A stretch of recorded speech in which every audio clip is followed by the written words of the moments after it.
Stephen Naismith is supposed to be the man in charge, but Frankie Mcavoy says that he'll be the one calling the shots. Welcome back, guys, to Son of Scotland TV. And unfortunately, Hearts have not announced any massive £20 million transfer signings today. So instead, we're going to have to talk about the managerial setup at the club, which is a bit of a mess. I wasn't happy with the appointment of Naismith in the first place, especially when you consider that he lacks badges and he doesn't even have the right badges to be manager.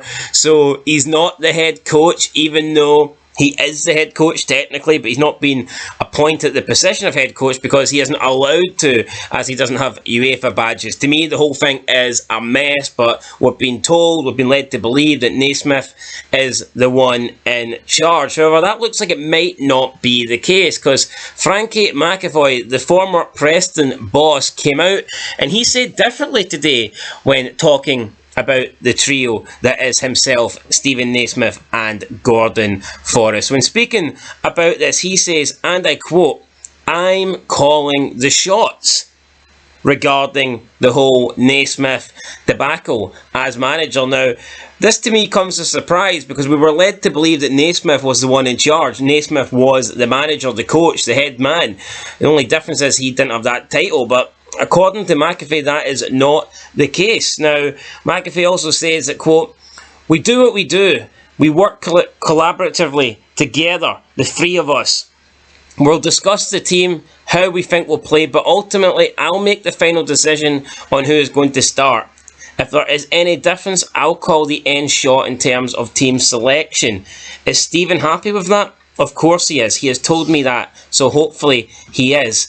I'm a wee bit more experienced than Naisy and Gordy. Listen, we've had a good chat about it. It would work, and we are happy with the dynamics. We worked together as a group the last 7 games. Very rarely did we have a real argument, although there were times we had a difference of opinion. We'll do it again going forward, but ultimately, I'll decide who plays. That is it. End of quote.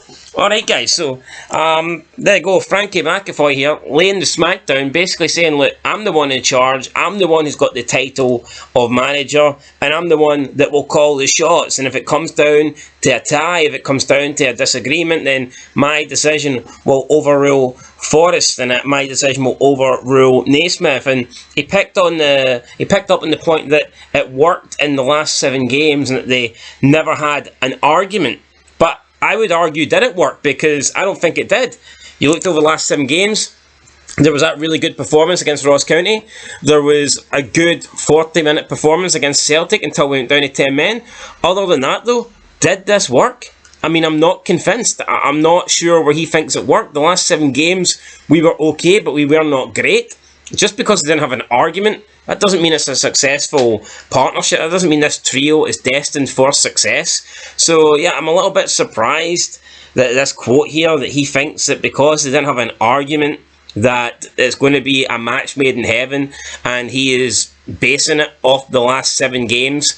If the last 7 games of last season is what we're to go off, if that is what he is telling us is going to be a success, then it doesn't really get me excited for the upcoming season. I'm not looking at the last 7 games and thinking, wow, we're going to hit the ground running this season. I'm thinking, you know what, we were average and we need to improve massively. So yeah, Frankie Mcavoy, he might be in charge. I don't really care who's in charge. In my opinion, we should have got a better manager. We should have looked for an experienced manager. I think we took a really, really cheap option at just basically employing people from within the club. So yeah, not really happy with this, but we'll have to make the most of it. This is the trio that will be leading us into the season, and I just hope that they got off to a good start, because yeah, no, I think the patience will be running out. Not a lot of people wanted this. There was several managers that we could have got, and we decided to go with these 3. So we'll see. But in my opinion, you need one true leader. 3 people doing a 3-way split of the managerial position or whatever. That just doesn't work. Like, if you look at all the successful periods in football, there's always a head manager, there's always a top man. Like, when Man United were dominating with Sir Alex, you didn't doubt who was calling the shots at Man United. You knew it was Alex Ferguson, and that's just one example. But I've never seen this 3-coach system where like all three of them hold like a third responsibility. To me, it's a mess, but I guess we'll find out, guys, in the upcoming 2023-2024 season. And who knows, maybe tomorrow I'll be making that video on the £20 million transfer signing, but unfortunately, it's not going to happen today, unless Hearts pull something out in the last couple of minutes before midnight. Anyway, catch you next one, guys. Till then, peace.